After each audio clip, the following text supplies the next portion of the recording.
අයිබුවන් දරුවනේ අපි අද මහජන සම්බන්ධතා පාඩම පුනරීක්ෂණය කරන්න හදන්නේ. මේ පාඩම 8 වෙනි පාඩම. මේක අපි විශේෂයෙන් හැම දරුවෙකුටම වැදගත් වෙනවා. මොකද මේ સિદ્ધාන්ත කරුණුත් එක්කම පුනරීක්ෂණය කරනවා මේ නිබන්ධනය. හැමෝම ළඟ නිබන්ධනය තියෙනවා. ඉතින් මේ වෙන විට හරි අපි මේ පුනරීක්ෂණ පාඩමේදී සිද්ධාන්ත කරුණු ගොඩක් අනිවාර්යයෙන්ම ආවරණය කරනවා. ඒ නිසා ඔයගලන්ට සිද්ධාන්තමය කරුණු අහුනේ නැතත් මේ පුනරීක්ෂණ නිබන්ධනයේ සාකච්ඡා කරනකොට ඔයගලන්ට මේ සිද්ධාන්ත කරුණු ටිකත් අල්ල ගන්න පුළුවන්. හරි. අපි මහජන සම්බන්ධතා හඳුනා ගනිමු. මහජන සම්බන්ධතා සිද්ධි කල්පනාකරණය පාඩමේ නම 8යි 1 මහජන සම්බන්ධතා යන්න හඳුන්වා දෙන්න කියලා ප්‍රශ්නයක් තියෙනවා. ඒතර මහජන සම්බන්ධතා කියන්නේ මොනවාද කියන එක මෙතනින් අදහස් වෙනවා. හරිද බලමු. මහජන සම්බන්ධතා යන හඳුන්වා දෙන්න. ටියුට් එක ළඟට ගන්න හැමෝම හරියට වැඩේ කරමු. හරිද? කිසියම් ආයතනයක සංවිධානයක කුජ්ජයකගේ කීර්තිය ප්‍රසාදයේ හොඳ හිත ප්‍රවර්ධනය සඳහා වන වැඩපිළිවෙලක් ලෙස මහජන සම්බන්ධතා ඇඳින්නේ හැකිය. එනම් කීර්තිමත් නාමයක් ඇති කිරීම සඳහා පුජ්‍යල අදහස් සහ හැසිරීම වලට බලපෑම් කිරීම මහජන සම්බන්ධතාවය සරලව ඇඳින්නේ හැකියි. යම් සංවිධානයක් හෝ ඊට සම්බන්ධ පාර්ශ්ව අතර හොඳ හිත අන්‍යෝන්‍ය අවබෝධය ස්ථාපිත කර පවත්වාගෙන යාම සඳහා සැලසුම් සාගතව ගනු ලබන ඉස්සිරසාර ප්‍රයත්නයන් ලෙස මහජන සම්බන්ධතා හැඳින්විය හැකිය. හරි. දැන් කිසියම් ආයතනයක් ප්‍රවර්ධනය කරන්න දියුණු කර ගැනීම සඳහා අපිට ක්‍රම ගොඩක් පාවිච්චි කරන්න පුළුවන්. ප්‍රධාන වශයෙන් පාවිච්චි කරන ක්‍රම දෙකක් තියෙනවා. හරි. එකක් තමයි දැන්වීම් කරණය, අනිත් එක තමයි මහජන සම්බන්ධතාව. හරි. වෙළඳ දැන්වීම හරහා ආයතනයක් ජනප්‍රිය කරන්න පුළුවන්. ප්‍රසිද්ධ කරන්න පුළුවන්. භාණ්ඩ හා සේවා අලෙවිය ඉහළ දමා ගන්න පුළුවන්. පාරිභෝගික වැඩි කර ගන්න පුළුවන් දැන්වීම් කරණය හරහා. හරි. දැන්වීම් කරණය ආයතනයක් ප්‍රවර්ධනය සඳහා වැදගත් වෙනවා. දැන්වීම් කරණය. අනිත් එක තමයි මහජන සම්බන්ධතාව. හරි. දැන් සාමාන්‍යයෙන් මෙහෙමයි. හරිද? දැන්වීම් කරණයෙන් ලැබෙන්නේ ප්‍රචාරය, ප්‍රසිද්ධිය වගේ දේවල් විතරයි. අපි ආයතනයක් පැවැත්ම සඳහා අවශ්‍ය වෙනවා. ආයතනයක පැවැත්ම සඳහා අවශ්‍ය වෙන ප්‍රතිරූපය. හරි.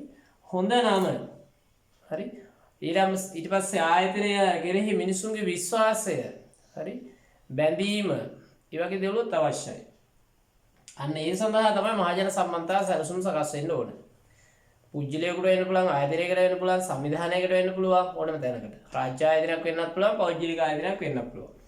ඒ කියන්නේ මිනිසුන්ගේ හොඳ හිත දිනා ගැනීම සඳහා, මිනිසුන්ගේ ප්‍රසාදය දිනා ගැනීම සඳහා ගනු ලබන පියවර තමයි මහජන සම්බන්ධතාව කියලා කියන්නේ. පැහැදිලිද? මේක පුළුල් වශයෙන් කතා කරන විෂයක් වර්තමානයේ. ව්‍යාපාරික ශේෂ්ත්‍රය වෙන්න පුළුවන්, ආයතනික ශේෂ්ත්‍රය, වාණිජමය, රාජ්‍ය නොවන හැම ශේෂ්ත්‍රයකම මහජන සම්බන්ධතාව හරි වැදගත් විශේෂ ශේෂ්ත්‍රයක්. මොකක්ද එහෙනම් මහජන සම්බන්ධතාව කියන්නේ? මහජන සම්බන්ධතාව කියන්නේ කිසියම් ආයතනයක්, සංවිධානයක පුජ්‍යලයකගේ කීර්තිය ප්‍රසාදයේ හොඳ හිත වර්ධනය සඳහා කරන ලබන වැඩපිළිවෙල. හරි. අපි දැන් කලින් කතා කරලා තියෙන මේකට උදාහරණ අපි ගත්තොත් බැංකුවල නම් අවුරුද්දට ගියාට පස්සේ තෑගි දෙන එක. හරි. ඊට පස්සේ අපි රෙදි පිළිවෙලන්සලකට ගියාම සමහරවිට රුපියල් 3000ක බඩු ගත්තොත් රෙදි ගත්තොත් 10%ක ඩිස්කවුන්ට් එකක් දෙනවා. ඒවත් අය දෙන්නේ මහජන සම්බන්ධතාවය. ඒතර මේ වෙළඳසැලකෙහි ප්‍රසාදයක් වගේම මේ වෙළඳසැලට යන පාරිභෝගික ප්‍රමාණය වැඩි වෙනවා. හරි. සමහර වෙළඳ භාණ්ඩයක් එක්ක අමතර මොන හරි දෙනවා. ඒකත් මහජන සම්බන්ධතාවට වෙනවා. සමහරලාට සමහර ආයතන විසින් අනුග්‍රහකත්වය ලබා දෙනවා. ඔයගොල්ලන්ගේ ඉස්කෝලේ ස්පෝර්ට් මීට් එකට සමහරලාට DSI ආයතනයේ අනුග්‍රහය දෙනවා. ඒතර ඒවත් මහජන සම්බන්ධතාවට අයිති වෙනවා. පින්කම් සංවිධානය කිරීම. දැන් ටීවී එකේ බැලුවට පස්සේ සමහර මාධ්‍ය ආයතන කොරෝනා වගේ රෝග ව්‍යාප්ත වෙන කාලේ සහනාධාර බෙදා දීමට එකතු වෙනවා. හරි. හිරු මාධ්‍ය ආයතනය, දෙරණ ආයතනය, හරි. ඒ වගේ ආයතන. එතකොට ඒවා අයිති වෙන්නේ මහජන සම්බන්ධතාවට තමයි. ආගමික වැඩසටහන් ඒගොල්ලෝ ක්‍රියාත්මක කරනවා. ඒවත් අයිති වෙන්නේ මහජන සම්බන්ධතාව. පැහැදිලිද? මිනිස්සුන්ගේ අතර නම රඳවා ගැනීම සඳහා තමයි මහජන සම්බන්ධතාව ක්‍රියාත්මක කරන්නේ. ඒකට ඇත්තටම මිනිස්සුන්ටත් ඒකෙන් සේවයක් වෙනවා. හරි. දැන් අපි හිතමු අපි ජනවාරි පළවෙනිදාට බැංකුවට ගිහිල්ලා හරි රුපියල් 10000ක් දැම්මට පස්සේ අපිට බිත්ති ඔල්ලෝසුවක් ලැබෙනවා නම් ඒක අපිටත් හොඳයිනේ. හරි. 25000ක් දැම්මට පස්සේ අපිට මේ රයිස් කුකර් එකක් ලැබෙනවා නම් අපිටත් හොඳයි, බැංකුවටත් හොඳයි, අපිටත් හොඳයි. ඊට පස්සේ අර දැන් උදාහරණයක් ගත්තොත් මහජන බැංකුව හරි මේ ජනවාරි පළවෙනිදාට වගේ තෑගි දෙනවා. ඒ නිසා මහජන බැංකුවට මේ ජනවාරි පළවෙනිදාට යන ප්‍රමාණය වැඩි. ළමයි එහෙම යන ප්‍රමාණය වැඩි. ඒක තමයි පබ්ලික් රිලේෂන් කියලා කියන්නේ. පැහැදිලිද?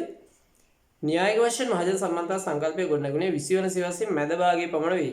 එහෙත් මහජන සම්බන්ධතාව යන්න වසර 4000ක පමණ ඉතිහාසයක් ඇති බව ඉරාකෙන් හමු කීරාක්ෂර සහිත මැටි පුවරුවක් මගින් සාක්ෂි දරතර. මහජන සම්බන්ධතාව මේ මෑත කාලීන සංකල්පයක්. සංකල්පීය වශයෙන් ගත්තම හැබැයි මහජන සම්බන්ධතාවය ගොඩාක් ඈත අතීතයේ ඉඳලා ක්‍රියාත්මක වෙන සංකල්පයක්. පැහැදිලිද?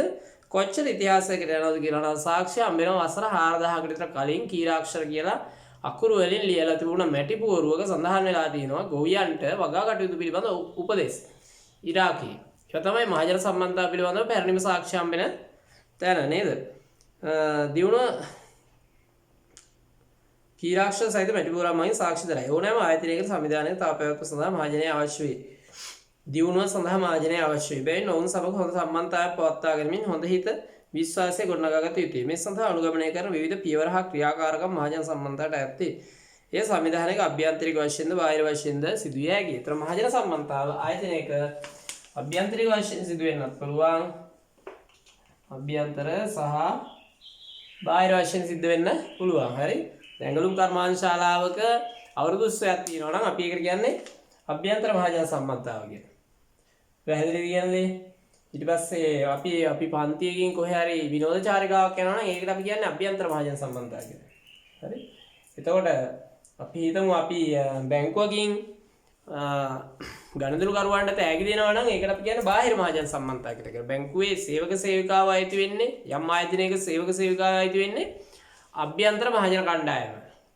ඒතර ඒකට පැමිණෙන පාරිභෝගිකව ගණන්දුරුකරුවට අපි කියන්නේ බාහිර මහජන කණ්ඩායම කියලා. හරි? තේරුණාද ඔයාලට? මානවයාගේ මුල් අවදියේ පවුල් නම් ඒකගේ සැදුන් ලද්දේ මව්පියා හා දරුවන් යන ඒකක වලිනි. පවුලේ ශක්තිමත් බව රඳා පැවැත්මට ඔවුන් අතර පවතින සම්බන්ධය ඉවහල් වේ. මානව සමාජයේ පරිණාමය සමග සමාජ දේශපාලන ආගමික අධ්‍යාපනික සංස්කෘතික ආර්ථික වශයෙන් විවිධ ඒකක නිර්මාණය විය. මෙම ඒකක විහිවන්නේ ඒවා පවතින්නේ මානවයාගේ සම්බන්ධතා මතය. ක්‍රමානුකූලව සමාජයේ දියුණු වීමත් සමග මෙවැනි විවිධ සමාජ ඒකක සමග මිනිසාගේ ගනුදෙනුව වර්ධනය විය. ඒ ප්‍රතිඵලයක් ලෙස කාලානුරූපීව මහජන සම්බන්ධතා විශ්ව ධාරාව විධිමත් ලෙස විද්‍යානුකූල ලෙස නවීන විශ්වයක් ලෙසත් වර්ධනය විය. දැන් එතකොට මහජන සම්බන්ධතාව දැන් මිනිස්සුන් කුඩා මේකකය පවුලෙන් තමයි සමාජය ආරම්භ වෙන්නේ නේද? සමාජය දියුණු වෙනකොට ඔයාලා දන්නවා දේශපාලන ඊට පස්සේ ආගමික අධ්‍යාපනික සංස්කෘතික ආර්ථික වශයෙන් ආයතන බිහි වෙනවා. මේ ආයතන බිහි වෙනත් එක්ක මිනිස්සු ඒ ආයතනත් එක්ක සම්බන්ධකම් පවත්වාගෙන යන්න ගන්නවා. මේ සම්බන්ධතාවම පවත්වාගෙන ගියාට පස්සේ මෑත කාලීන ලෝකයේ දියුණු වෙනවත් එක්කම තමයි මහජන සම්බන්ධතාව සංකල්පයක් ලෙස වර්ධනය වෙන්නේ. දැන් මෙහෙම හිතන්නකෝ දැන් ගමේ පන්සලක් තියෙනවා කියලා. ඒතර ගමේ පන්සලයි දෙන ආගමික සංවිධානයක් හැටියට. හරිද? ඒතර පන්සලට ගමේ මිනිස්සු ඕන වෙනවා. ගමේ මිනිස්සුන්ට පන්සල ඕන වෙනවා. ඒ නිසා ඒ ආයතනයත් එක්ක පන්සල කියන ආයතනයත් එක්ක මිනිස්සුන්ගේ සම්බන්ධය ඇති වෙනවා. හරි? ඒතර ඒක ආගමික ආයතනයක් එක්ක තියෙන සම්බන්ධකම.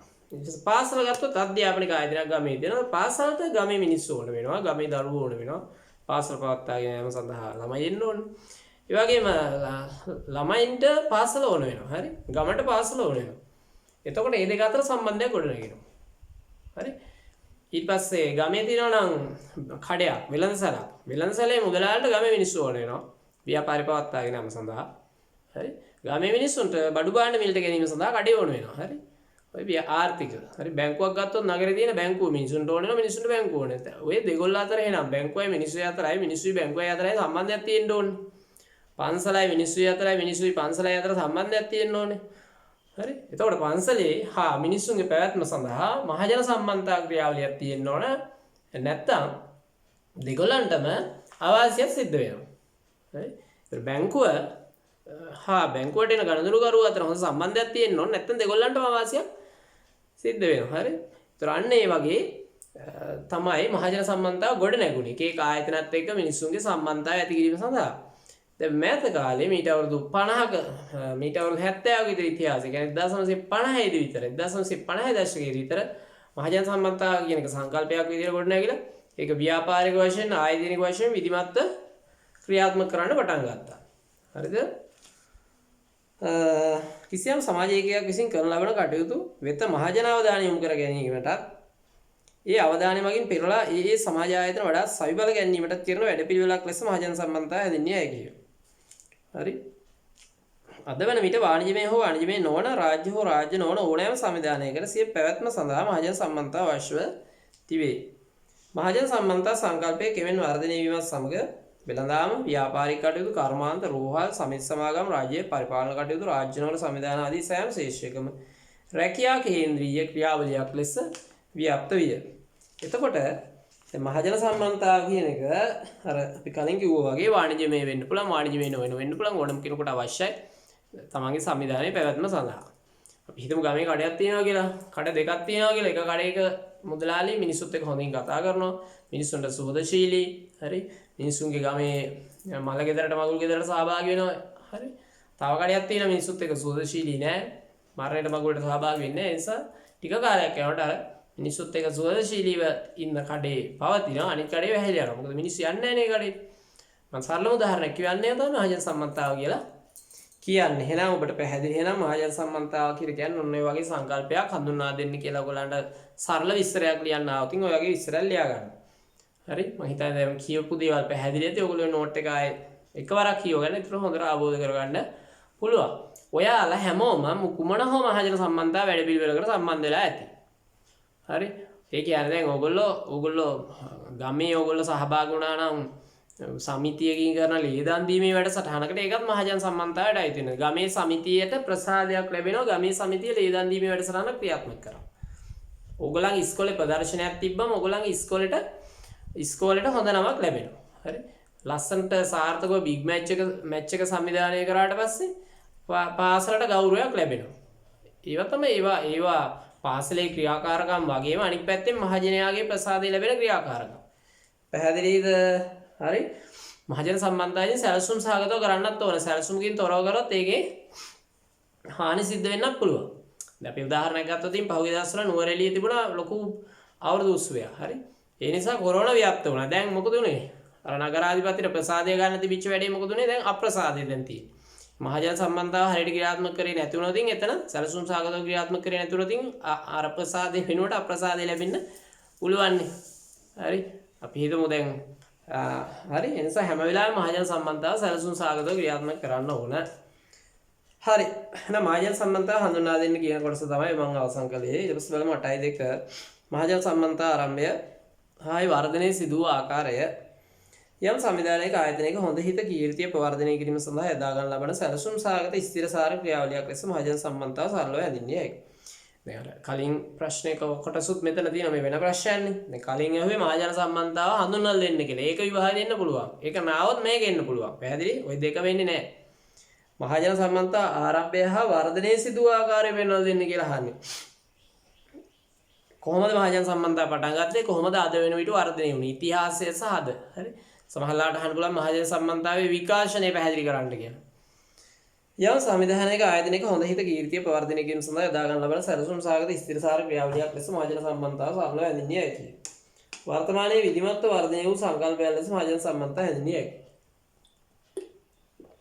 ඕනම ප්‍රශ්නකට උත්තර ලියනකොට ඒ අහපු මාතෘකාව ගැන පොඩි ඉස්සරයක් කරන්න ඕන.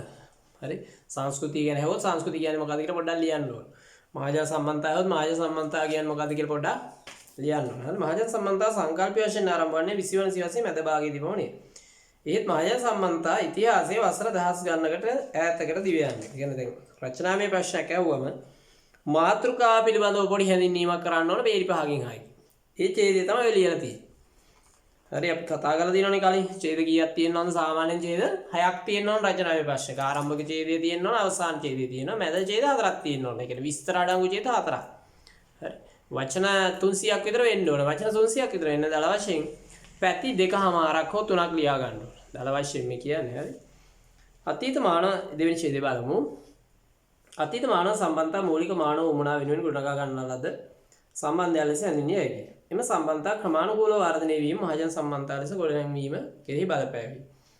බලමු. මහජන සම්බන්ධතා වසර 4000ක් තරම් ඉතිහාසයට ගමන් කරයි. ඉරාකෙන් හමු වූ ආදි කීරාක්ෂර සහිත මැටි පූර්වක සඳහන් වන්නේ පාලකයන් මහජනතාව වෙත ලබා දුන් උපදෙස් කීපයකි. එහි දැක්වෙන්නේ අස්වැන්න නෙලා ගන්නේ කෙසේද? වාරි කර්මාන්තයේ සිදු කර වාගා කටයුතු කරන්නේ කෙසේද? සහ ඊට අදාළ වන කරුණු රැසකි. මේ ඓතිහාසික නිදර්ශනයෙන් පෙන්눔 කරන්නේ රාජ්‍යපාලකයා මහජනයා අතර සම්බන්ධතාව ගොඩනගාගත් ආකාරයයි. එතකොට ඔන්න මහජන සම්බන්ධතාව ආරම්භ වෙන තැන ඉරාකෙන් තමයි අපිට පැරණිම සාක්ෂි හම්බෙන්නේ. ඊට කලින් තියෙන්නේ නැති. නමුත් පැරණිම සාක්ෂි ඉරාකෙන් හම්බෙනවා වසර 4000කට කලින්. හරි. කීරාක්ෂර කියලා ඉරාකයේ අක්ෂර වර්ගයක් තිබුණා. ඒ අක්ෂර වර්ගයෙන් ලියපු මැටි පුවරුවක සඳහන් වෙනවා අස්වනු නෙලා ගැනීම පිළිබඳව, ඊට පස්සේ වගා කටයුතු කිරීම පිළිබඳව, ඊට අදාළ වන උපදේශ වාරි කර්මාන්තය ආදී පිළිබඳව උපදේශ වගයක් සඳහන් වෙනවා පාලකයා විසින් ජනතාවට ඉදිරිපත් කරපු. එතකොට මහජනයා එක්ක හොඳ සම්බන්ධයක් ඇති කර ගැනීමට පාලකයා එවැනි උපදේශ මිනිස්සුන්ට දීලා තියෙනවා. එතකොට මිනිස්සුන්ට උපදෙස් දෙනකොට පාලකයා වගා කටයුතු වලට පාලකයා කෙරෙහි ප්‍රසාදය ඇති වෙනවානේ. එතකොට අන්න ඒ අවස්ථාව තමයි මහජන සම්බන්ධතාව පිළිබඳ ඉතිහාසයේ සාක්ෂි හම්බෙන පැරණිම අවස්ථාව. හරි, ඒක අපිට මතක තියෙන්න ඕන උත්තර ලියද්දී. ජූලියස් සීසර් රෝමය අල්ලා ගැනීම සඳහා මහජන සම්බන්ධතාව යොදාගෙන තිබේ. මහජනයා විසින් දැනගත යුතු කාර්යභාරය ලෙස ඔහු යම් යම් තොරතුරු මුදා හැර තිබේ. ඒ සඳහා ඔහු ප්‍රචාරණ උපක්‍රමයන් ලෙස ධනාත්මක වචන වැකි වදන් ආදී භාවිතා කර තිබේ. ජූලියස් සීසර් ඒ සඳහා නිතර භාවිතා කර වැකි වූයේ වෙන් කියන මම ආමි විත් මම දිටිමි වික් මම ජයග්‍රහණය කෙලිමි.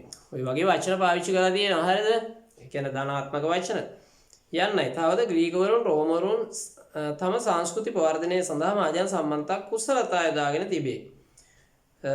මේ රටවල පාලකින් ජනතාවට කාව්‍ය කරණයටත් මතවාද ගොඩනැගීමටත් අවස්ථාව උදා කර දී තිබේ. හරි, දැන් ඔන්න කරුණු තුනක් මම කතා කරේ මතක තියෙන්න ඕනේ ඉතිහාසගත කරුණු. එකක් තමයි ඉරාකෙන් හම්බෙච්ච කීරාක්ෂර සහිත මැටි පුවරුව. අනිත් එක තමයි ජූලියස් සීසර් විසින් රෝමය අල්ලා ගැනීමේදී අනුගමනය කරපු ධනාත්මක වචන. හරි, දැන් එහෙම ධනාත්මක වචන මහජන සම්බන්ධතාවය සඳහා පාවිච්චි කරන්න පුළුවන්. ඉස්සර අපි මහින්ද රාජපක්ෂ ජනාධිපතිතුමා කලින් ඉඳපු.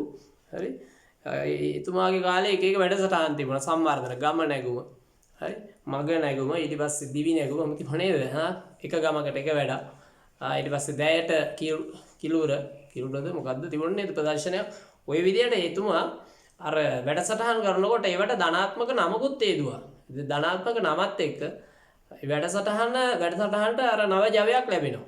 ඒතර මේ ජූලියස් සීසර්ත් ඒ වගේ වචන පාවිච්චි කරලා තියෙනවා ධනාත්මක මහජනයාගේ ප්‍රසාදය ඇති කර ගැනීම සඳහා.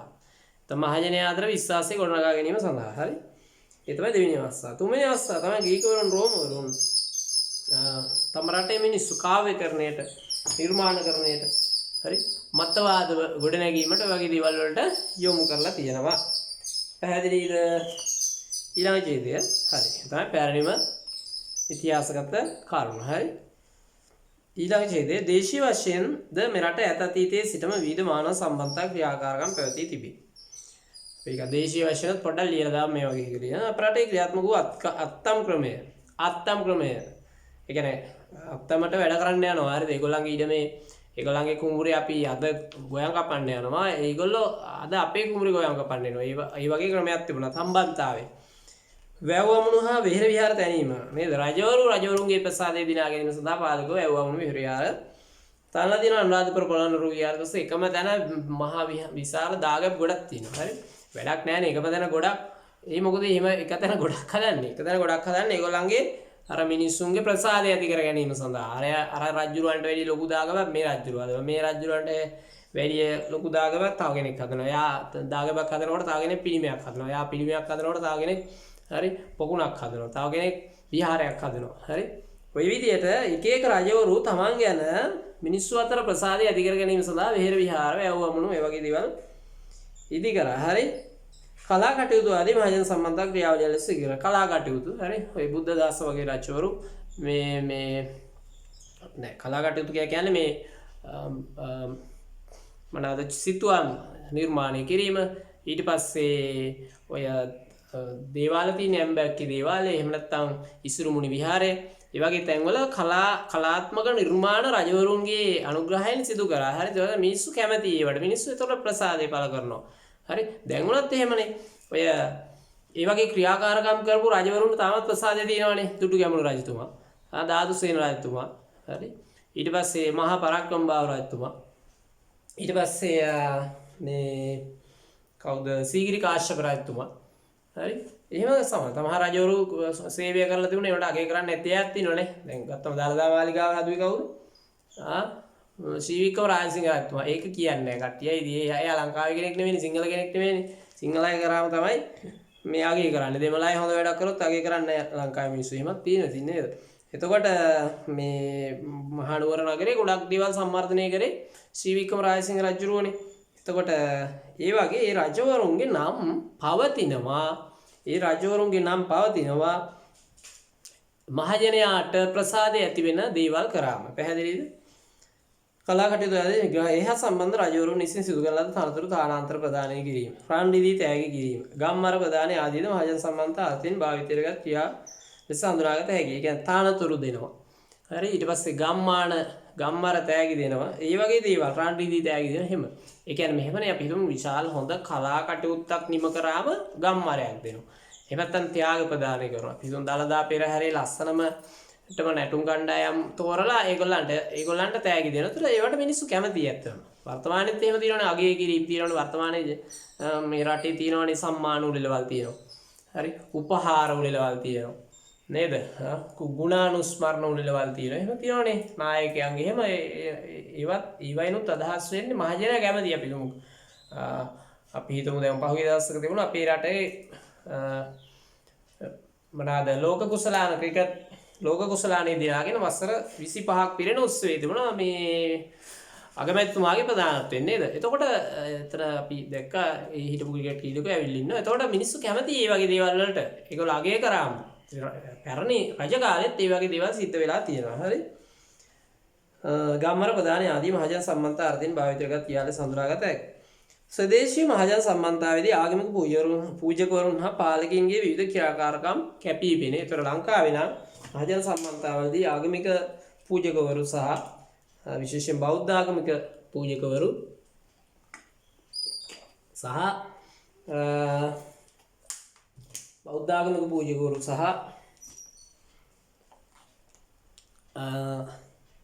රජවරු තමයි මහජන සම්බන්ධතාවයේදී වඩාත් කැපී පෙනෙන්නේ. මහජන සම්බන්ධතා සංකල්පය වශයෙන් ආරම්භ වන්නේ යුරෝපීය කාර්මික විප්ලවයෙන් පසුවය. මහජන සම්බන්ධතා සංකල්පය වශයෙන් ආරම්භ වන්නේ යුරෝපීය කාර්මික විප්ලවයෙන් පසුවය. කර්මාන්තශාලා පදනම් කරගනිමින් සේවකයින් හා පාලකයින් අතර ඇති වූ ගැටුම් කළමනාකරණය කිරීම සඳහා වන ක්‍රියාවලියක් ලෙස මහජන සම්බන්ධතා සංකල්පයක් ලෙස වර්ධනය විය. ඔන්න දැන් මහජන සම්බන්ධතා ඉතිහාසය ගැන කතා කරා අපි. පැරණි ඉතිහාසය ග්‍රීසිය එහෙම කතා කරා. ඊට පස්සේ ලංකාවේ තත්ත්වය කතා කරා. ඊට පස්සේ අපි දැන් කතා කරනවා සංකල්පයක් වශයෙන් මහජන සම්බන්ධතාව ආරම්භ වෙන්නේ කොහොමද කියලා. මහජන සම්බන්ධතා සංකල්ප වශයෙන් ආරම්භ වන්නේ යුරෝපීය කාර්මික විප්ලවයෙන් පස්සේ කියන්නේ 18 වන සියවසෙන් පසුව. හරි.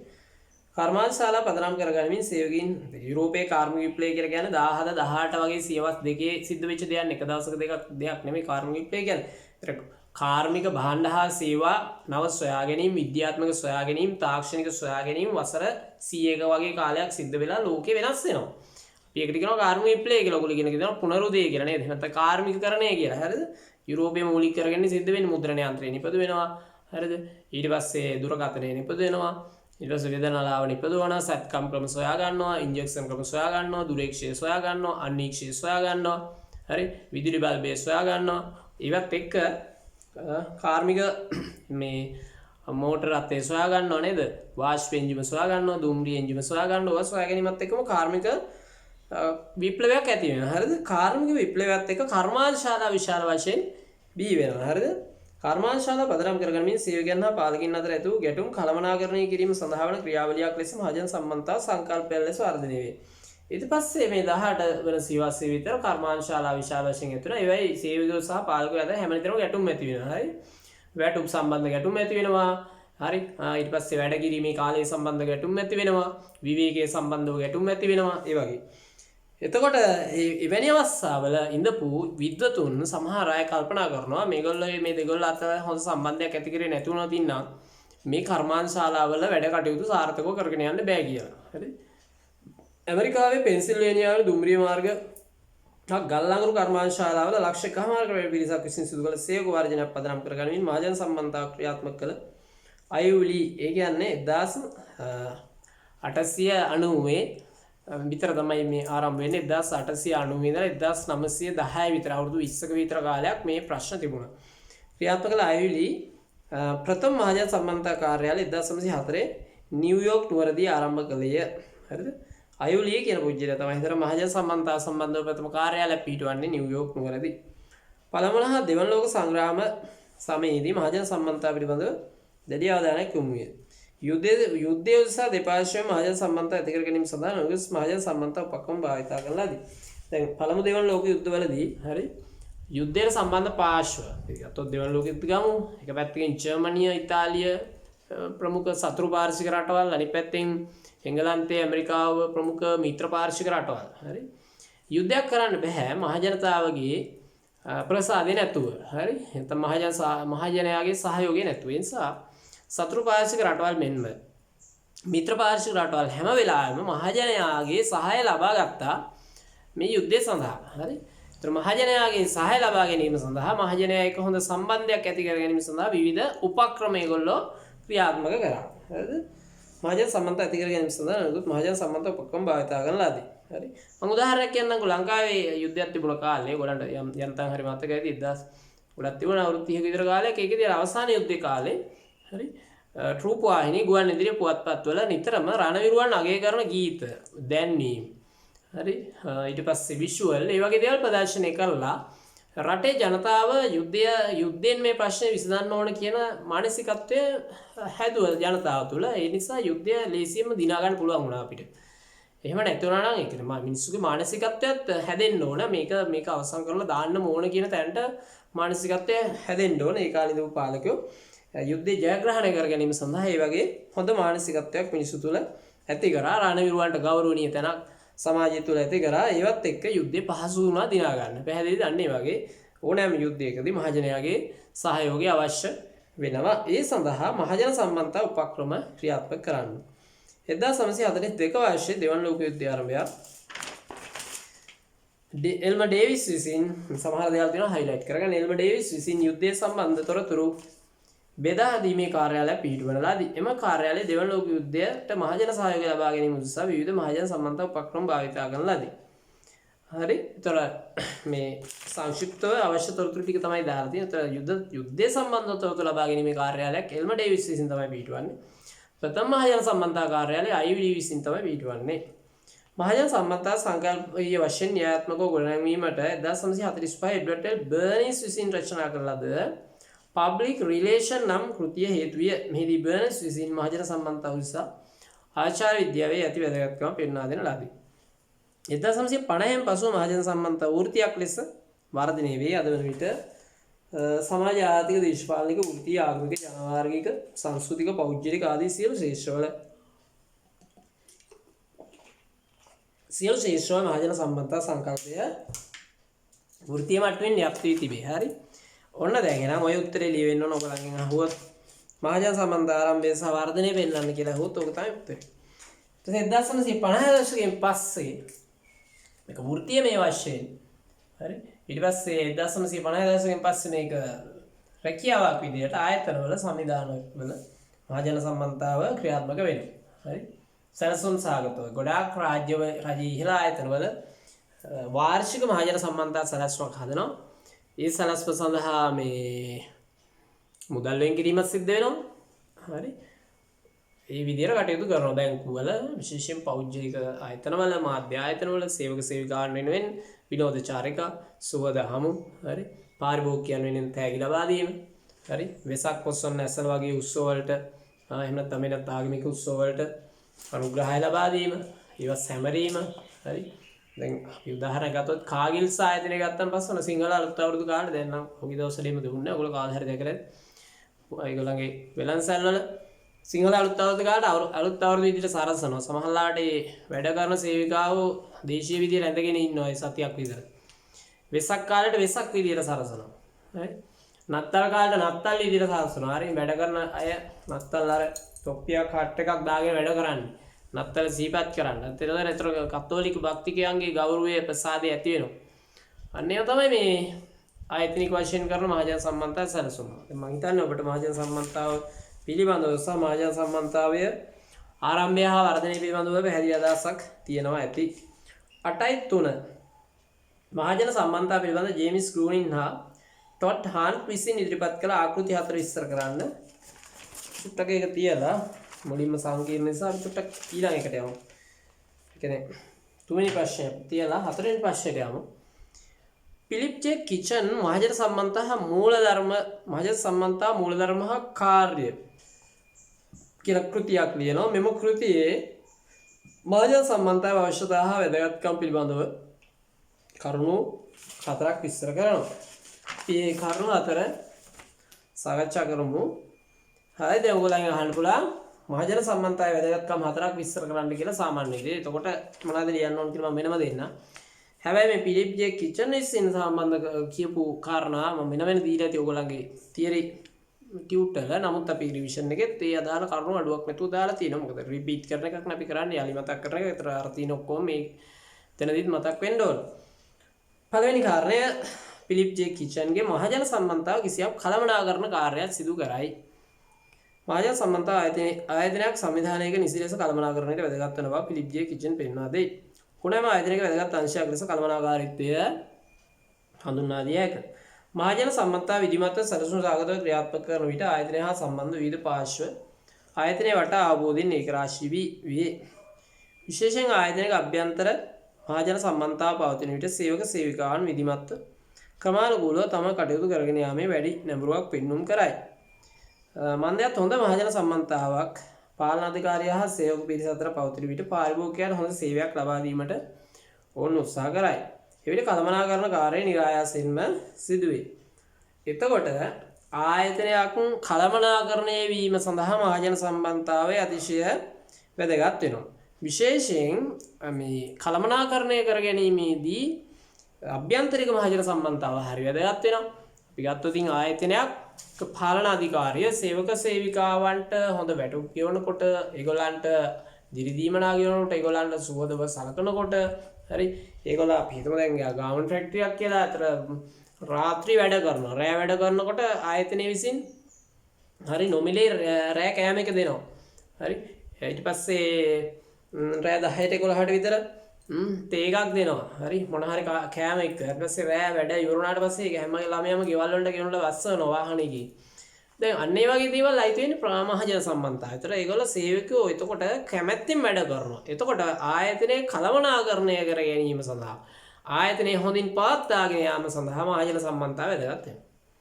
ඒ වගේම පෞද්ගලිකව ගත්තා පස්සේ පෞද්ගලිකෝනේ බාහිර මහජන සම්බන්ධතාව ගත්තට පස්සේ බාහිර මහජනයා එක්ක හොඳ සම්බන්ධයක් පවතිනකොට පාරිභෝගිකයා වැඩි වෙනවා. හරිද? ගණදෙනුකරුවෝ වැඩි වෙනවා. ගණදෙනුකරුවෝ වැඩි වෙනකොට ආයතනයේ මනා කළමනාකාරීත්වයෙන් යුතුව ගෙන යන්න පුළුවන්. මොකද ආයතනයේ ආර්ථික ශක්තිය ඉහළ යාම. හරිද? ආයතනයේ අරමුණු ඉටුවීම වැනි දේවල් හරහා. ඒතර ෆිලිප් ජේ කිචන් කියනවා කිසියම් ආයතනයක් කළමනාකරණය කර ගැනීම සඳහා හොඳින් පවත්වාගෙන යාම සඳහා හොඳින් නඩත්තු කරගෙන යාම සඳහා මහජන සම්බන්ධතාව වැදගත් වෙනවා කියලා. දෙවෙනි ප්‍රශ්නය දෙවෙනි කාරණය අරමුණු හා ක්‍රියාකාරකම් රැසක් ප්‍රායෝගිකව ක්‍රියාවට නංවයි. මහජන සම්බන්ධතාව මගින් ක්‍රියාකාරකම් හා අරමුණු රැසක් ප්‍රායෝගිකව පුළුල් ලෙස ක්‍රියාවට නංවයි. එනම් මහජන සම්බන්ධතාවට අදාළ විවිධ ක්‍රියාකාරකම් හරහා ආයතනයේ සුබ සිද්ධිය උදෙසා විවිධ අරමුණු ඉටු කරගත හැකි බව මෙහින් අදහස් වේ. ආයතනයේ ප්‍රසාදය, හොඳ හිත, කීර්තිය, ප්‍රතිරූපය, ප්‍රසිද්ධිය ආදී ඉහළ නම්වා ගැනීම වැනි අරමුණු ඉටු කර ගැනීම සඳහා මහජන සම්බන්ධතා ක්‍රියාකාරකම් හේතු වේ. නිදසුනක් ලෙස ජනවාරි මාස මුල් සතියේ බැංකුවට පැමිණෙන ගණදෙනුකරුවන්ට කිසියම් ත්‍යාගයක් ප්‍රදානය කිරීම තුළින් ඔවුන්ගේ ප්‍රසාදය දිනාගත හැකිය. දිනාගත හැකි අතර බැංකුවේ ප්‍රතිරූපය ඉහළ නම්වාගත හැකිය. මෙවැනි ප්‍රායෝගික ක්‍රියාකාරකම් සැලසුම් සාගතව ක්‍රියාත්මක කිරීම මගින් ආයතනය ප්‍රවර්ධනය කරගෙන යා හැකිය. එතකොට ආයතනයේ විවිධ අරමුණු, ආයතනයේ විවිධ ක්‍රියාකාරකම් ප්‍රායෝගිකව ක්‍රියාවට නැංවා ගැනීම සඳහා මහජන සම්බන්ධතාව වැදගත් වෙනවා. හරි? විශේෂයෙන් දැන් උදාහරණයක් අතන දාලා තියෙන්නේ.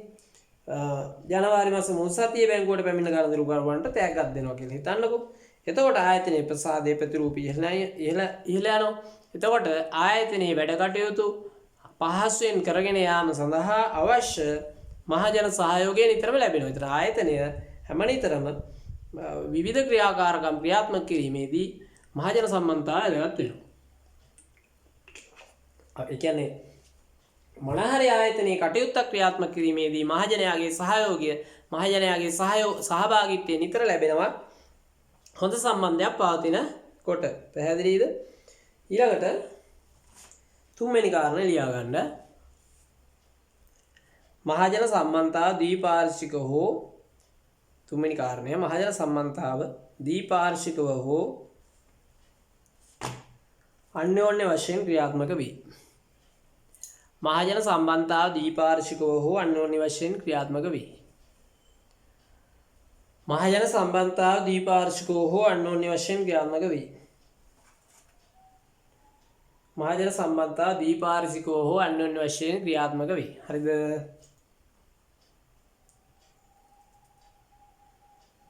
මම ලියන ගමන් පැහැදිලි කරන්න ලියන්න ඡේදයක් විදියට මහජන සම්බන්ධතාව යනු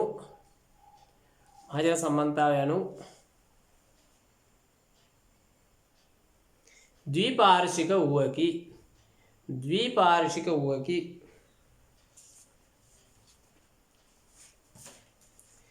එනම්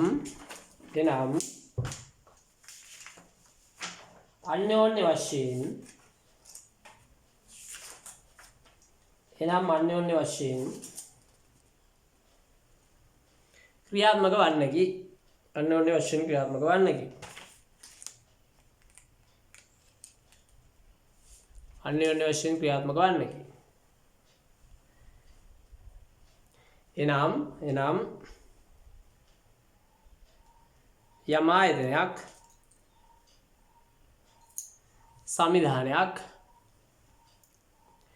ආයතනයක් සංවිධානයක් ව්‍යාපාරයක්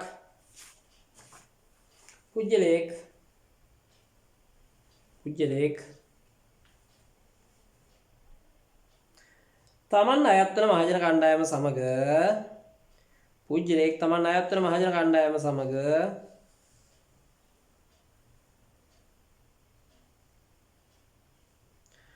හොඳ සම්බන්ධතාවයක් පවත්වාගෙන යාමයි.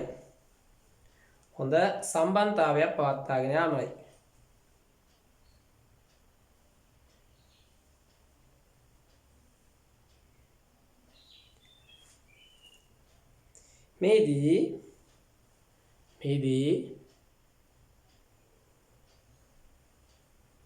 ආයතන පාර්ශ්වය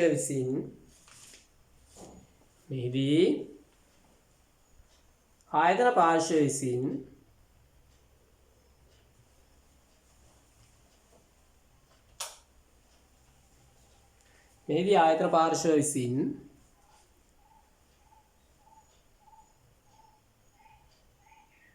සිය මහජන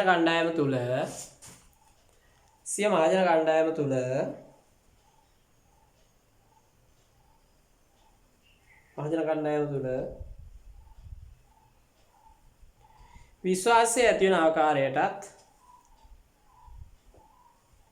විශ්වාසය ඇති වන ආකාරයටත්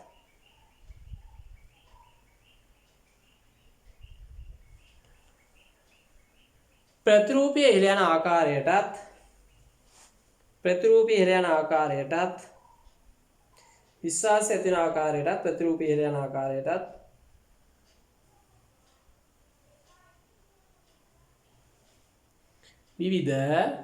විවිධ මහජන සම්බන්ධතා වැඩසටහන් ක්‍රියාත්මක කළ යුතුය. විවිධ මහජන සම්බන්ධතා උපක්‍රම ක්‍රියාත්මක කළ යුතුය.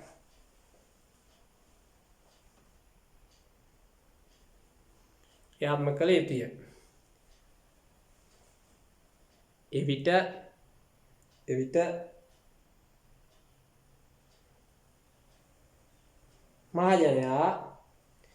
මහජනයා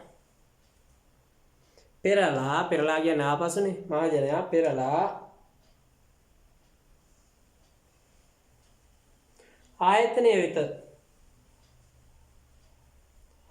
වෙත සිය ප්‍රසාදය පළ කරයි. පෙරලා ආයතනය වෙත සිය ප්‍රසාදය පළ කරයි.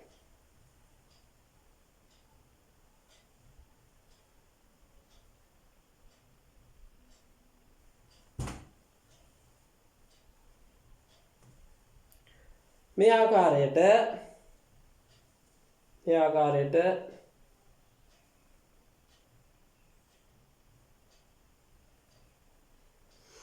ආයතනයක් මහජනතාව වෙතත් ආයතනයක් මහජනතාව වෙතත්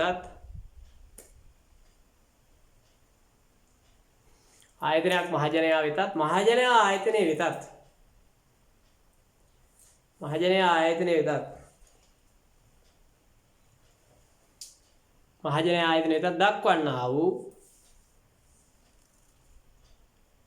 විශ්වාසය දක්වන්නා වූ විශ්වාසය බැඳීම විශ්වාසය බැඳීම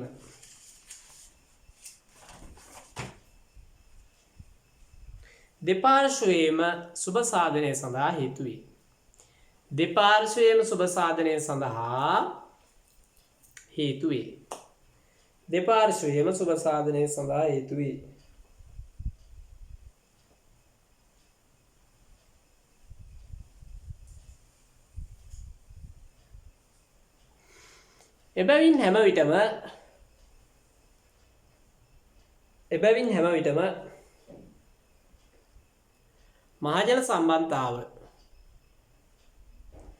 එබැවින් හැම විටම මහජන සම්බන්ධතාව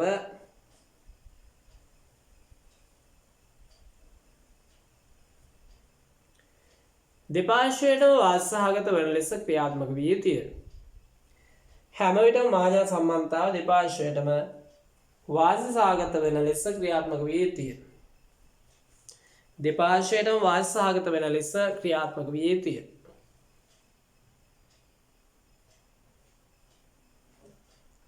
හරි පැහැදිලිද? දැන් අපි හිතමු මෙහෙම කියලා. ඔන්න මම අනුග්‍රහයක් දක්වනවා ඔයගලගේ ඉස්කෝලේ ස්පෝර්ට් මීට් එකට. හරි මම අරගෙන දෙනවා අවශ්‍ය කුසලාන ටික. ඔයගලන්ට වාසියක් තියෙනවනේ. ඒතර මට වාසිය මොකක්ද? අන්න දැන් මම ඔයගලන්ට කියනවා ඔයගලගේ ඉස්කෝලේ ස්පෝර්ට් මීට් එකේ ඔයගොල්ලෝ පැයකට වතාවක් විතර මගේ නම කියන්න කියලා. ඔයගොල්ලෝ ඊට පස්සේ මොකද කරන්නේ? නම කියනවා. හරි. ඊපස්සේ එහෙම නැත්නම් කුසලාන දෙන අවස්ථාවේ හැමෝගෙම අවධානය දින අවස්ථාවේ මේ වෙලාව කියනවා මෙම පාසලේ කුසලාන සඳහා අනුග්‍රහය ලබා දෙන ලද්දේ අහවල් මීඩියා ගුරුවරයා විසින් ලැබෙමු කියලා පොඩ්ඩක් අගය කරනවා. දැන් එතකොට හැමෝම දැන ගන්නවා මේ පරිත්‍යාගශීලී කෙනෙක් කියලා මේ යමල් හිරස්ස කියන්නේ කියලා. එතකොට අන්න මට ප්‍රසාදය අයිතිරන මට වෙච්ච වාසිය. මට වාසිය මොකද්ද? මිනිස්සු අතර මට හොඳ නමක් ලැබුණා. ඔයගලන්ට වෙච්ච වාසිය තමයි ඔයගලන්ට කුසලාන ටික ලැබුණා. අන්න ඒකට අපි කරන්නේ අන්‍යෝන්‍ය වශයෙන් ක්‍රියාත්මක වෙන්න ඕන කියලා.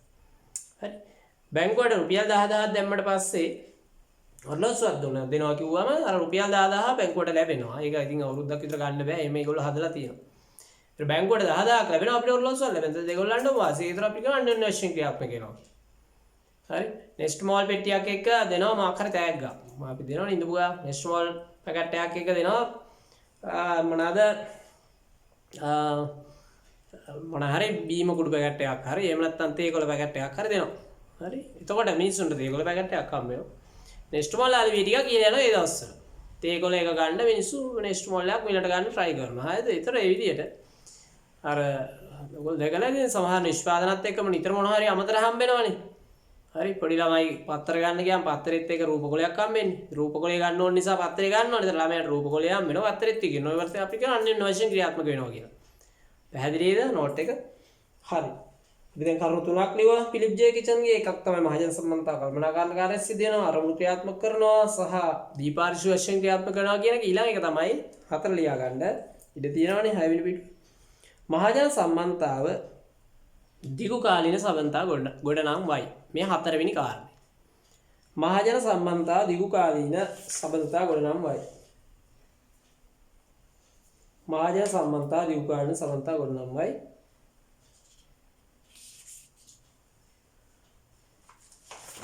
හරි. ලියා ගන්න දරුවනේ. මහජන සම්බන්ධතාව මගින් ඇති කරන ලබන සම්බන්ධතාව මහජන සම්බන්ධතාව මගින් ඇති කරන ලබන සම්බන්ධතාව කෙටි කාලීන වූවක් නොව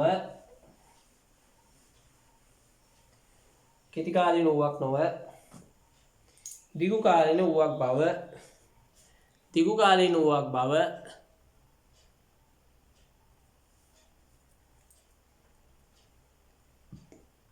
ෆිලිප් ජේ කිචන් පෙන්වා දෙයි. පිලිප් ජේ කිචන් පෙන්වා දෙයි.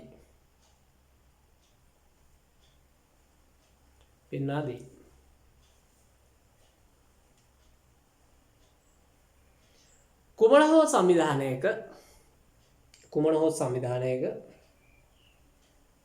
ආයතනයක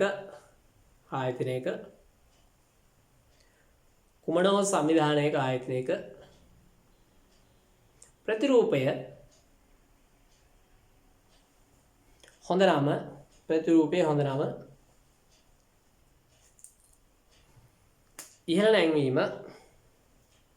ඉහළ නැංවීම දිනකින් දෙකකින් කළ හැක්කක් නොවේ. ඉහළ නැංවීම දිනකින් දෙකකින් කළ හැක්කක් නොවේ.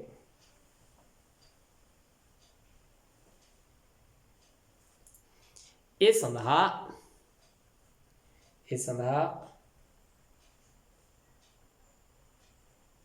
කිසියම් කාලයක් ගත වේ.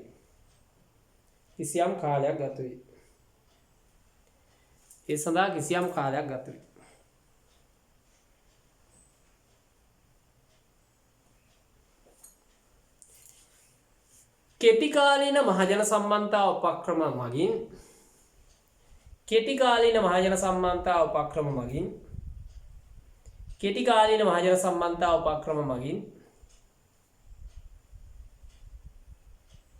කෙටිකාලීන මහජන සම්බන්ධතා උපක්‍රම මගින් ආයතනයක්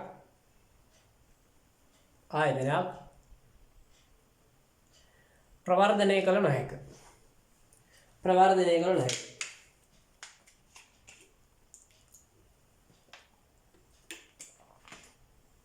එම නිසා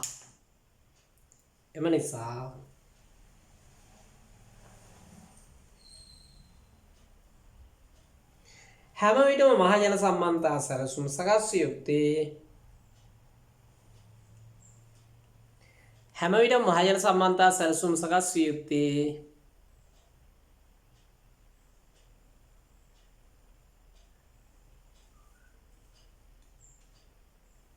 මහජනයා තුළ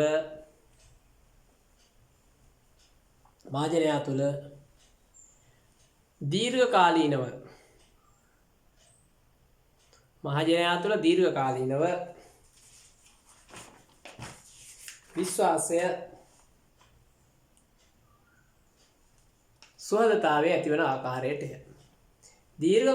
විශ්වාසය සුහදතාවය ඇතිවන ආකාරයටය.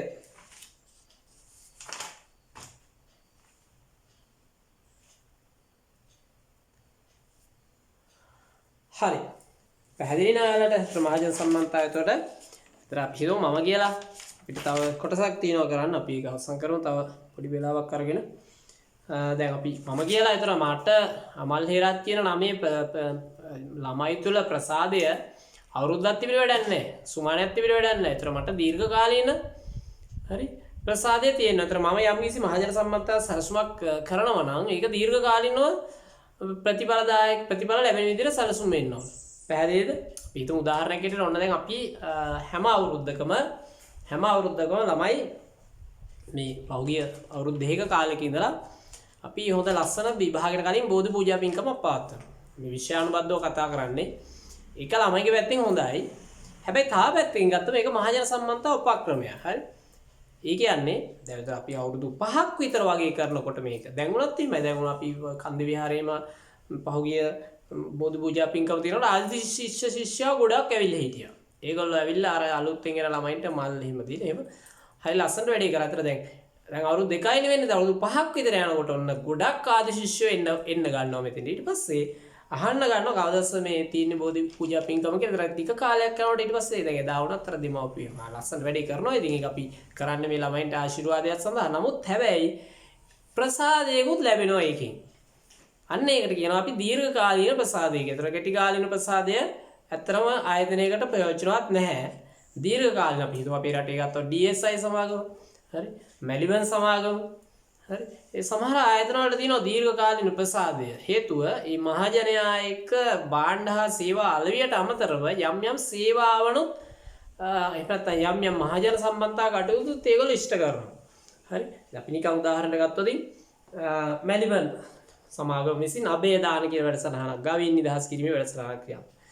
මැලිබන් සමාගම විසින් ඔයගොල්ලන්ට පොය දවසට ආගමික වැඩසටහන් ක්‍රියාත්මක කරන සම්භාවනා කියලා මේ මැලිබන් නිවස් අනුග්‍රහය. ඒතර DSI ආයතනයෙන් රූපවාහිනිය තියෙනවා මේ දැනුමයි වාසනාවයි කියලා වැඩසටහන. ඒක කලින් කරේ මම හිතන්නේ මැලිබන්. ඒ වගේ යම් ආයතන තමන්ගේ ප්‍රසාදයේ ඉහළ නම්වා ගැනීම සඳහා ප්‍රබල විශාල දැවැන්ත ආයතන ඒගොල්ලෝ රූපවාහිනී මාධ්‍ය වගේ ඒවත් පාවිච්චි කරනවා. පැහැදිලිද කියන්නේ? දැන් අපි වගේ ග්‍රාමීය නැත්නම් ප්‍රාදේශීය දිස්ත්‍රික් මට්ටමේ තියෙන ටියුෂන් ගුරුවරු වෙන්න පුළුවන්. යම් ආයතන වෙන්න පුළුවන්. ඒගොල්ලෝ තමන්ගේ ප්‍රතිරූපී ඉහළ නම්වා ගැනීම සඳහා හරිද? යම් මහජන සම්බන්ධතා උපක්‍රම සැලසුම් සාගතව ක්‍රියාත්මක වෙන ඒවයිදී දන්න ඒවා ක්‍රියාත්මක කරනකොට ක්‍රියාත්මක කරන්නේ දීර්ඝකාලීන ප්‍රසාදය ලැබෙන ආකාරයට. හරිද? අපි 7 වෙනි පිටුවේ ප්‍රශ්න සාකච්ඡා කරලා කරමු. 5 වෙනි ප්‍රශ්නය මහජන සම්බන්ධතාවකින් ආයතනයක ලැබෙන ප්‍රයෝජන 4ක් විස්තර කරන්න. හරි මහජන සම්බන්ධතාවකින් ආයතනයක ලැබෙන ප්‍රයෝජන 4ක් විස්තර කරන්න. බලමු පළවෙනි එක. මේ වගේ ප්‍රශ්නකුත් ඔයගලන්ට විභාගයට එන්න පුළුවන්. ආයතනය හා මහජනය අතර සම්බන්ධය ගොඩනැගීම බලමු. මහජන සම්බන්ධතාව මත යම් ආයතනයකට හෝ සංවිධානයකට සිදුවන සේවාවන් බොහෝය, ප්‍රයෝජන බොහෝය. ඒ අතර ප්‍රමුඛ ප්‍රයෝජනයන් ලෙස ආයතනය හා මහජනය අතර සම්බන්ධය ගොඩනැගීම දැක්විය හැකිය. වාණිජ හෝ වාණිජ නොවන හෝ ඕනෑම ආයතනයක් රඳා පවතින්නේ ඒ හා සම්බන්ධ මහජන කණ්ඩායම සමගයි. විශේෂයෙන් වාණිජ ආයතනවල දියුණුව උදෙසා පාරිභෝගිකයන් ගනුදෙනුකරුවන් වැනි කණ්ඩායම් අත්‍යවශ්‍ය වේ. තම ආයතනයට පැමිණෙන මහජනයා ආයතනය කෙරෙහි ප්‍රසාදය පළ කරයි නම් යහපත් සිතුවිල්ලක් ඇති කරයි නම් එහි වර්ධනයට හේතු වේ. නිදසුනක් ලෙස ඇතැම් මූල්‍ය ආයතන පාරිභෝගිකයන්ට විවිධ දින අවස්ථා හේතු කොටගෙන ත්‍යාග ලබා දීම සිදු කරයි. එවිට එවැනි මූල්‍ය ආයතන හා ගනුදෙනුකරු අතර සුවදතාවයක් අවබෝධයක් ගොඩනැගී ඔවුන් නිරන්තරයෙන් මේ වටා රැඳී සිටී. ළමයි මෙහෙමයි දැන් මේ අර ප්‍රශ්න ආවොත් මේ ප්‍රශ්න පුළුවන්. අනුමාන කරලානේ මම මේ ප්‍රශ්න දෙන්නේ. ඒ නිසා මේ පාඩම ඉවරන කොට ඔයගොල්ලන්ට තේරෙයි මේ හරිය ලේසි මේ පාඩම. කොහෙන් ආවත් ලියන්න පුළුවන් මේක අවබෝධ කරගත්තා. පැහැදිලිද? බලමු. තව විනාඩි 10ක් විතර වගේ යනකොට අපිට මේක අවසන් කරන්න පුළුවන් වෙයි. මේ කොටස ආයතනය හා මහජනය අතර සම්බන්ධය ගොඩනැගීම. එහෙනම් පළවෙනි කාරණේ තමයි මහජනය එක්කත් ආයතනයත් එක්ක සම්බන්ධයක් ගොඩනගන්න මහජන සම්බන්ධතාවය වැදගත් වෙනවා. දැන් මේ උදාහරණයක් තියෙන විතර මම කලින් උදාහරණයක් කිව්වා. දැන් මහජන බැංකුවත් එක්ක තියෙන සම්බන්ධය වැඩි. හරි? ශිෂ්‍යත්ව පාස් දරුවන්ට මහජන බැංකුව තෑගි දෙනවා. හරි? ඊට පස්සේ උපන් දින වලට තෑගි දෙනවා. හරි? ඊට පස්සේ ජනවාරි පළවෙනිදාට තෑගි දෙනවා. අප්‍රේල් මාසයේ තෑගි දීම වගේ මහජන සම්බන්ධතා වැඩසටහන් ගොඩක් මහජන බැංකුව විසින් ක්‍රියාත්මක කරනවා. ඒ නිසා මහජන බැංකුවට සමහර දිනවලට යන ප්‍රමාණය වැඩි. ජනවාරි පළවෙනිදාට ලංකාවේ බැංකුව වලින් වැඩියෙන්ම යන මම හිතන්නේ මහජන බැංකුවට. ඒකට හේතුව තමයි ඒගොල්ලෝ තෑගි දෙන්න නිසා. තෑග දෙන්නවට වැඩි ඒගොල්ලෝ අමතර වාසියක් ගන්නවා අනිත් පැත්තේ. අන්න එතකොට මහජන යාගේ විශ්වාසය වැඩි මේ බැංකුව කෙරෙහි. එහෙමයි තියෙන්නේ. පැහැදිලිද කියන්නේ? එතකොට දෙවෙනි කාරණයක් බලමු. අන්‍යෝන්‍ය අවබෝධය හොඳ ඊට වර්ධනය. ආයතනයක දියුණුව උදෙසා, ඒ කියන්නේ දෙවෙනි ප්‍රයෝජනය. ආයතනයක දියුණුව උදෙසා ඊට වැදගත් වන්නේ ඊට පැමිණෙන මහජනතාවයි. එම නිසා මහජනයා තුළ ආයතනය කෙරෙහි අන්‍යෝන්‍ය අවබෝධය වර්ධනය කිරීම තුළින් අඛණ්ඩව ආයතනය තුළ ඔවුන් රඳවා තබා ගත හැකිය. ඒ සඳහා මහජනතාවට ලබා දෙන සේවයට අමතරව ඔවුන්ගේ සිත් සතුටු කිරීම සඳහා නොයෙකුත් ක්‍රියාකාරකම් දියත් කළ හැකිය. නිදසුනක් ලෙස මහජනයාට සහභාගී විය හැකි තරග සංවිධානය කිරීම, ආවෘත උත්සව සංවිධානය කිරීම, ත්‍යාග ලබා දීම, සුබ සාධන කටයුතු ක්‍රියාත්මක කිරීම වැනි දේ දැක්විය හැකියි. මේ සඳහා ආයතන පාර්ශ්ව විසින් යම් පිරිවැයක් දැරුවද මෙවැනි වැඩසටහන් හරහා මහජනයා තුළ ආයතනය කෙරෙහි අවබෝධය විශ්වාසය හොඳට ගොඩනැගිය හැකි වේ. එබැවින් ආයතනය පිළිබඳ අවබෝධය හොඳ හිත වර්ධනය කිරීමේ කලාව හෝ විද්‍යාව ලෙස මහජන සම්බන්ධතා හැඳින්විය හැකිය. එතකොට යම් ආයතනයක් පිළිබඳව හොඳ අවබෝධයක් ඇති කර ගැනීම සඳහා මහජන සම්බන්ධතාවය වැදගත් වෙනවා. ඇත්තටම කියනවනම් මෙතන මෙහෙම එකක් තියෙනවා. මෙතන පොඩි උපක්‍රමණශීලී ගතියකුත් තියෙනවා. ඉතින් ඇත්තම මේ මෙතන තියෙන්නේ මහජන සම්බන්ධයි සමහරවිට. හරි. එතකොට දැන් වෙස්සක් එක වෙනුවෙන් කාගිල්ස් ආයතනය අපි ගත්තොත් උදාහරණයක් ගත්තොත් අපි හිතමු අකර ආයතනයක් කියලා. එතකොට මොන හරි ආයතනයක් අපි හිතමු දැන් ඇඟලුම් කර්මාන්තශාලාවක් අපි ගමු. ඇඟලුම් කර්මාන්තශාලාවක් විසින් සුහද හමුවක් සංවිධානය කරන්නේ ඇත්තටම අරගොල්ලන්ට සතුරු වෙන්නම නෙවෙයි. ආයතනය හොඳයි කියන නම ප්‍රචාරය කර ගැනීම සඳහා. එතකොට ඒකේ වැඩ කරන සේවකයෝ ආයතනයේ රැඳී ඉන්න තියෙන ඉඩකඩ වැඩි. හරි? ආයතනයේ අපිට මෙහෙම දේවල් කරනවා නේද? අපිට හැම අපිට ට්‍රිප් එකක් යනවා නේද? අපිට කෑම එක රාත්‍රී වැඩ කරන දවස්වල කෑම එක දෙනව නේද කියලා අදහස් ඇති කරගන්නවා. අන්න ඒ අදහස් ආයතනයේ පැවැත්මට හේතු වෙනවා. එතකොට අපි හිතමු ගාමන් ෆැක්ටරියක් කියලා හිතමු. අවුරුදු 5කින් ඇඟලුම් කර්මාන්තශාලාවේ අවුරුදු 5ක් වැඩ කරපු සේවකයෙකුට වැටුප් පාරිතකයක් දෙනවා කියන හිතමු රුපියල් 10000ක් කියලා. එතකොට එයා අවුරුදු 4න් රුපියල් 10000ක් වැටුප් පාරිත 5000ක් දෙනවා කියලා. එයා 4න් මේ ඉවත් වීම ඉඩකඩ අඩුයිනේ දැන්. එයා 5ක් ඉන්න බලනවානේ. හරි? නැත්නම් 5ක් ඉඳපු සේවකයෙක් ඉවත් වෙනකොට ඉවත් වෙනවා නම් රුපියල් ලක්ෂයක් දෙනවා කියලා කියමුකෝ. එතකොට අවුරුදු 5ම ඉන්න බලනවා. ඒතර අවුරුදු 5ක් ඉන්න සේවකයා හරි වැදගත් නේ ආයතනයට. එයා පළපුරුදු සේවකයෙක් නේ. පැහැදිලිද ඔයාලට දන්නේ වගේ ආයතනයේ පිළිබඳ අවබෝධය හොඳ හිත වර්ධනය කර ගැනීම සඳහා මහජන සම්බන්ධතාව වැදගත් වෙනවා. හරි අපි ලියමු තුන්වෙනි කාරණය. ආයතනයේ පාරිභෝගික ප්‍රමාණය ඉහළ යාම. ආයතනයේ පාරිභෝගික ප්‍රමාණය ඉහළ යාම. ලියගන්න. තුන්වෙනි කාරණය ආයතනයේ පාරිභෝගික ප්‍රමාණය ඉහළ යාම.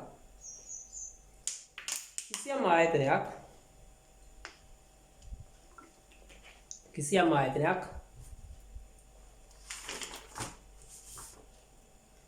හොඳ මහජන සම්බන්ධතාවක් පවත්වාගෙන යන විට හොඳ මහජන සම්බන්ධතාවයක් පවත්වාගෙන යන විට හොඳ මහජන සම්බන්ධතාවක් පවත්වාගෙන යන විට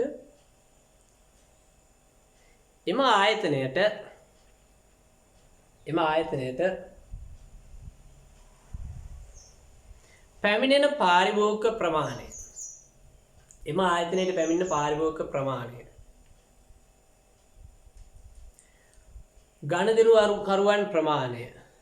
ගණදිනුකරුවන් ප්‍රමාණය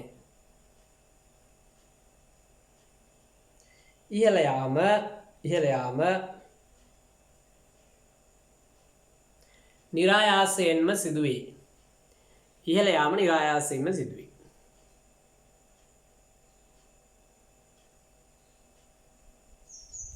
එනම් මහජන සම්බන්ධතාව හරහා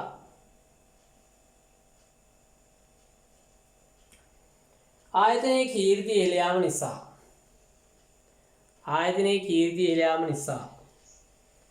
මහජන සම්බන්ධතාව හරහා ආයතනයේ කීර්තිය ඉහළ යාම නිසා ප්‍රසිද්ධිය ප්‍රචාරය ඉහළ යාම නිසා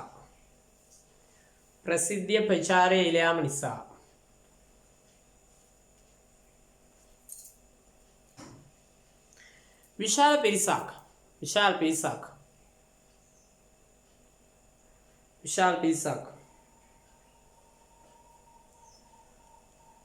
අදාළ ආයතනයේ දැන හඳුනා ගනියි.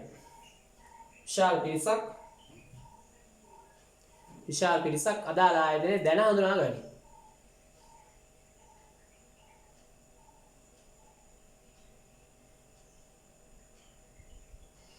අනෙක් අතර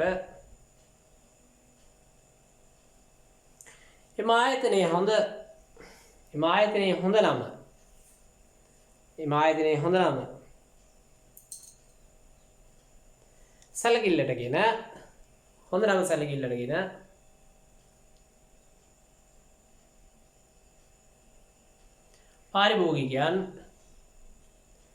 නම සැලකිල්ලටගෙන පාරිභෝගිකයන් වැඩි වැඩියෙන් පැමිණේ.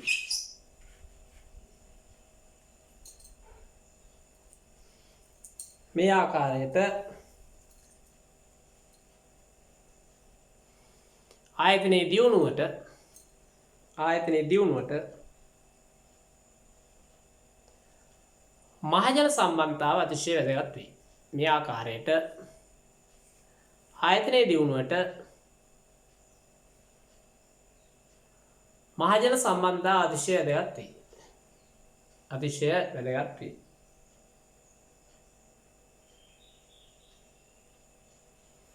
හරි. තව එක කාරණයක් තියෙනවා අපි ඒක ලියලා අවසන් කරමු. දැන් අමුතුවෙන් කියන්න ඕනේ නෑනේ ආයතනයට හොඳ නමක් තියෙනවා නම් ආයතනයට පාරිභෝගික කියනවා. ඒක දිනුනේ නැහැ. ඊළඟ අවසාන කාරණය ලියා ගන්න 4 අර්බුදකාරී තත්ත්ව කළමනාකරණය වීම. හතරවෙනි ප්‍රයෝජනය අර්බුදකාරී තත්ත්ව කළමනාකරණය වීම. මේකෙන් අවසානයි අර්බුදකාරී තත්ත්ව කළමනාකරණය වීම. හරි ලියා ගන්න නෝට් එක.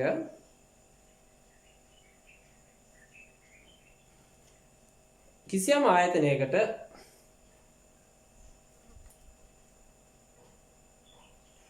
මහජන සම්බන්ධතාව මගින් ලැබෙන කිසියම් ආයතනයකට මහජන සම්බන්ධතාව මගින් ලැබෙන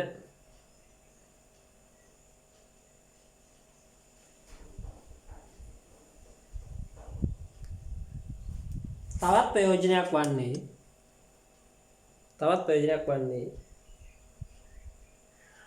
අර්බුදකාරී තත්ත්ව කළමනාකරණය වීමයි. අර්බුදකාරී තත්ත්ව කළමනාකරණය වීමයි. අර්බුදකාරී තත්ත්ව කළමනාකරණය වීම.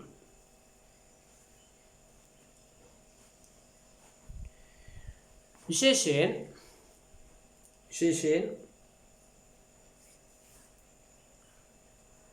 තරගකාරීත්වයක් පවතින.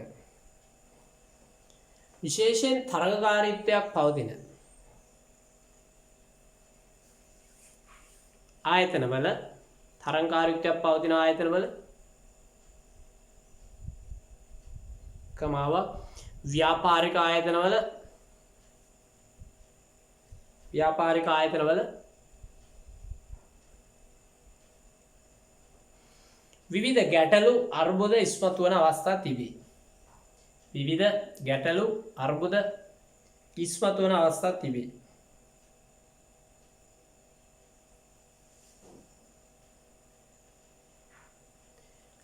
නමුත්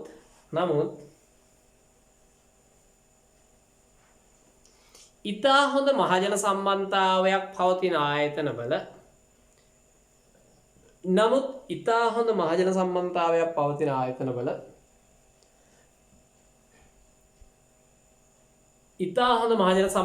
පවතින ආයතනවල එවැනි ගැටුම්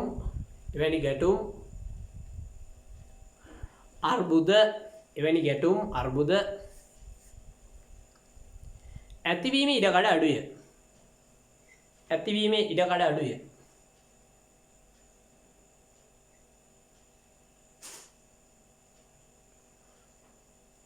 පාලකීන් හා සේවකීන් අතර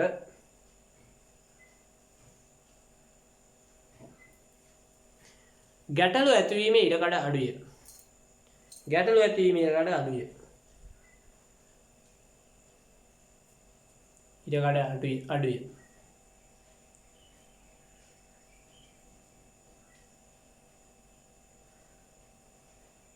සේවක සේවිකාවන් පාලකීන්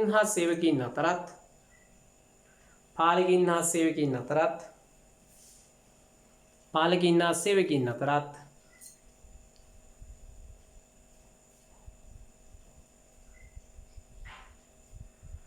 ආයතනය හා ගණනදුකරුවන්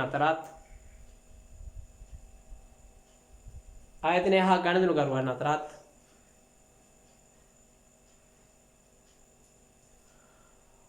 යහපත් අන්‍යෝන්‍ය සම්බන්ධයක් පවතින විට යහපත්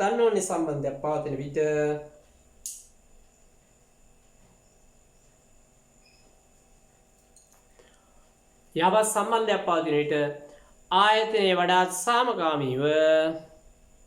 ආයතනයේ වඩාත් සාමකාමීව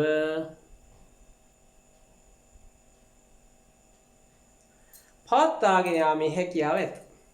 ආයතනයේ වඩා සාමකාමීව පවත්වාගෙන යාමේ හැකියාව ඇත.